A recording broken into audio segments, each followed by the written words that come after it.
Chapter 11. After leaving the boulder in the morning, sore and sleep-deprived, she headed towards the lake. But a rustling in the dry grasses woke her up faster than an ocean of twig tea. She stopped, ears pricked. Nothing. Phew! Lasoni continued, but no longer lamenting her situation aloud or singing songs to keep from lying down and giving up. All her remaining thought processes were diverted to listening. Every few steps, she would let her foot hang in the air, hoping to flush out anything that might be shadowing her steps. Still nothing. It is just your mind turning in on itself. Runine trained you better. See it in your mind and make it so. But her tactics suddenly paid off with the heart-stopping crack of a branch behind her. Losing all pretense, she bolted north.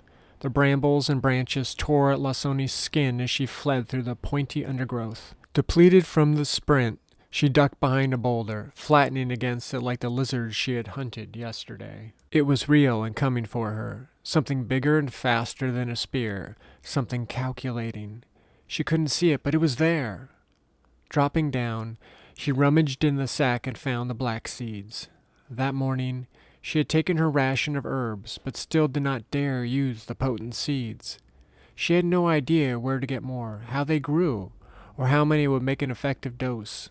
The only thing she did know was that they had helped Runine find her in that strange, otherworldly realm filled with strange humans and monsters.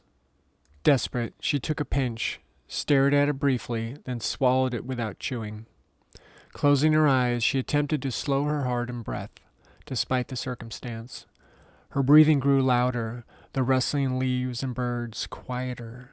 Show me, Runine. Tell me when to run. If you can hear me, please help. The rock wall against her back suddenly softened. Her limbs began to hum and tingle. Taking a few deep, velvety breaths, she imagined splashing into the water, her skin soaking it up, her thirst slacked. All problems washed away.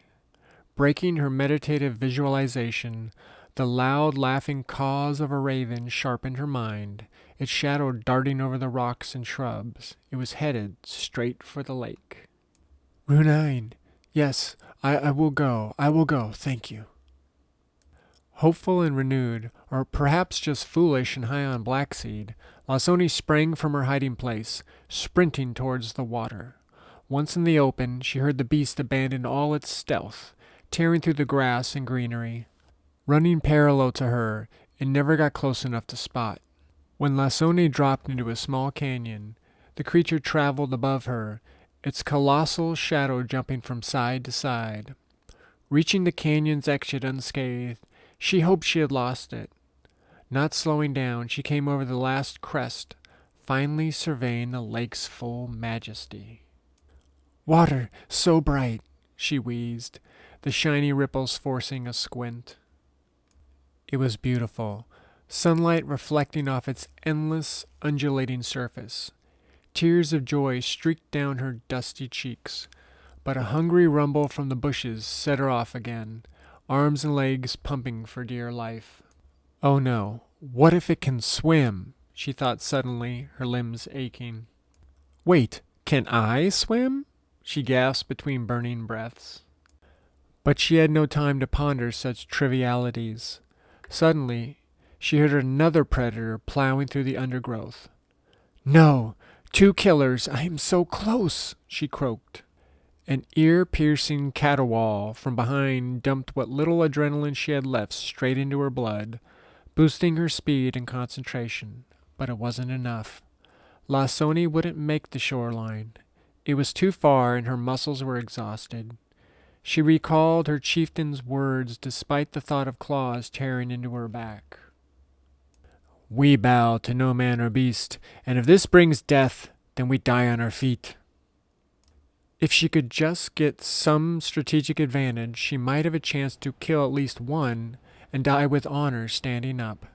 A long, ramp-shaped stone glinted at her from the tall grass ahead, as the hope for a warrior's demise kept her going. Lit by the sun and smooth enough to run on, It might give her enough elevation to prevail. Just as Lasoni reached the rocky incline, something swiped at the back of her neck, sending her hair flying. Stretching time, she ran up the stone, pulling her dagger. Reaching the end, she spun around, finally facing her attacker.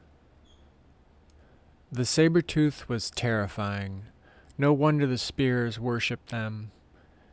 It leaped at her, front legs raised, huge paws splayed for maximum damage. Eyes wild, saliva flying, it bared its teeth and yowled in certain victory. Lasoni brought her dagger up, bracing the bone handle against her sternum, the blade aimed at the beast's heart.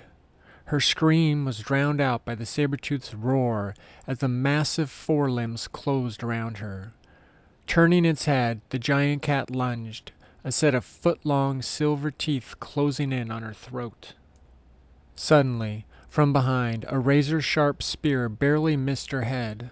Whizzing by, she watched the glinting obsidian tip disappear between the tufts of rough fur, halting the tiger in midair. But as a parting gift, the vengeful cat clobbered Lasoni's head with its giant paw. Enveloped in blackness, she was gone.